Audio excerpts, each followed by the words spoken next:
Hey, Laura. Hey, hey, hey, hey, hey. We made it to day 30. This is super exciting.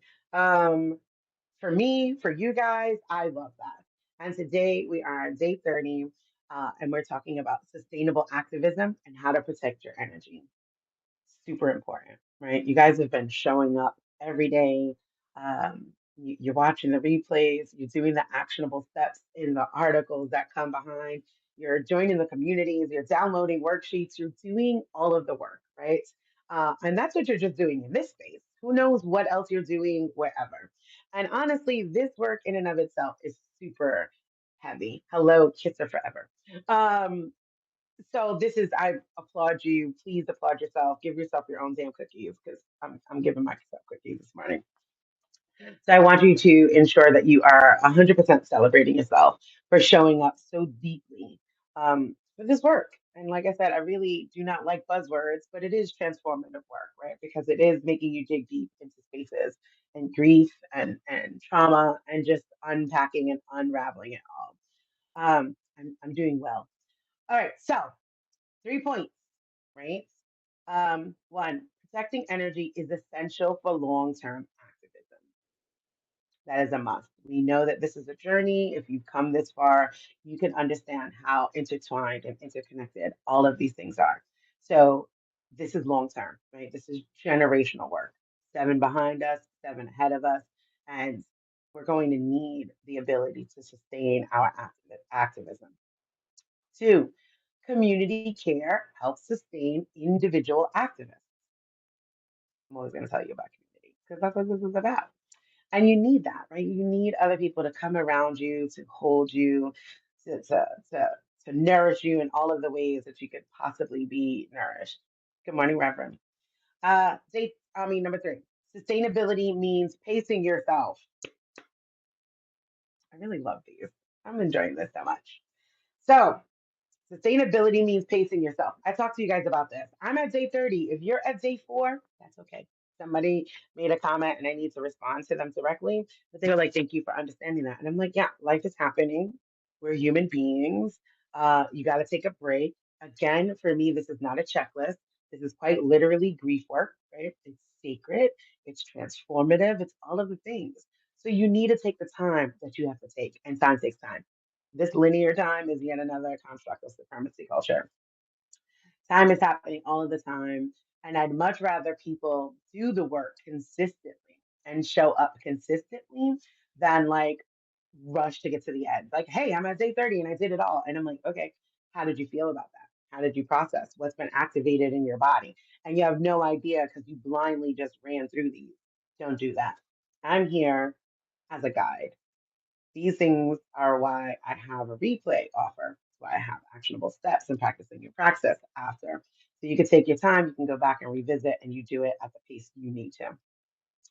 Tiffany says, I'm definitely still digesting stuff from the beginning. Right.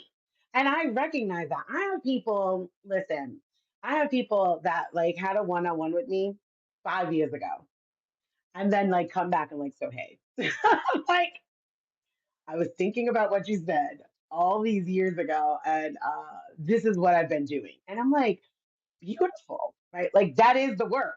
That is the work. I used to tell people when I was on many networks, I was like, my goal is to work myself out of a job, right? I do not want to be doing this um, forever. I want to be living in the reality of it, right? So my goal is not repeat customers. I want to hope that you come and you come to me and you have a paradigm shift and you begin to live in such a way that it just starts unraveling and dismantling for you. And I feel like I've lived in my purpose. And honestly, you could still make a fairly decent living off of that with billions of people on the planet. I don't need people to keep coming back to me and not processing and doing the work, right?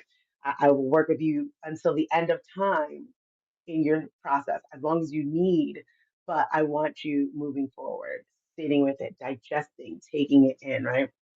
Nourishing yourself. This has to be a nourishment. It can't just be another extraction, right? That's some capitalist mindset. Let me just keep taking and taking and stripping you of things.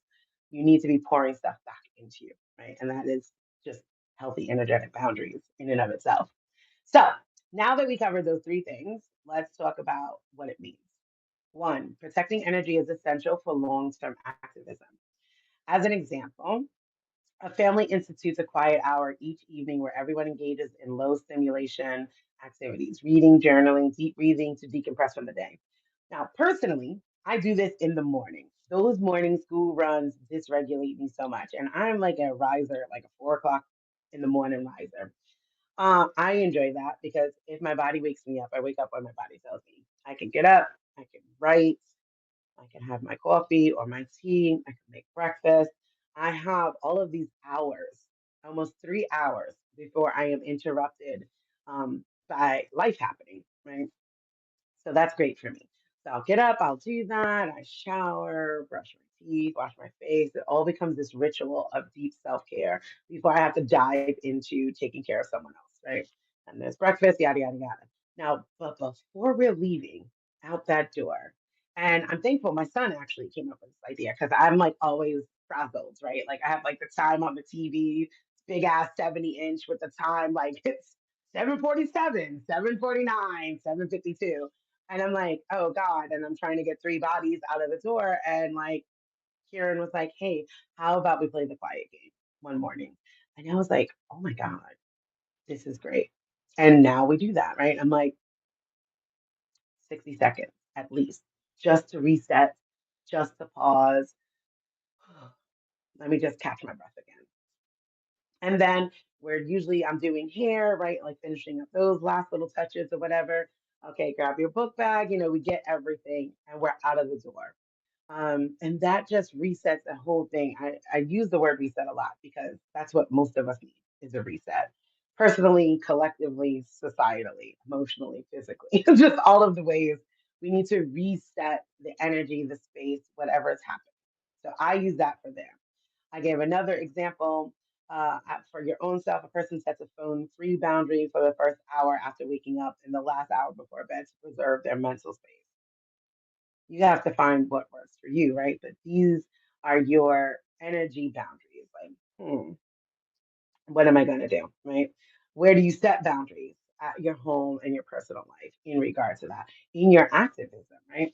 I take a day off. Friday's my day off. I do my live and I don't do anything else. I don't do anything else with any sort of work stuff. I won't engage. I go out, I do whatever I'm doing. I'm going to do my nails, I'm going to take a walk, whatever that looks like, I'm going to do in order to take care of me because that is essential. If you want me to continue to show up, I got to take care of myself, right? I want you guys to do the same thing. Two,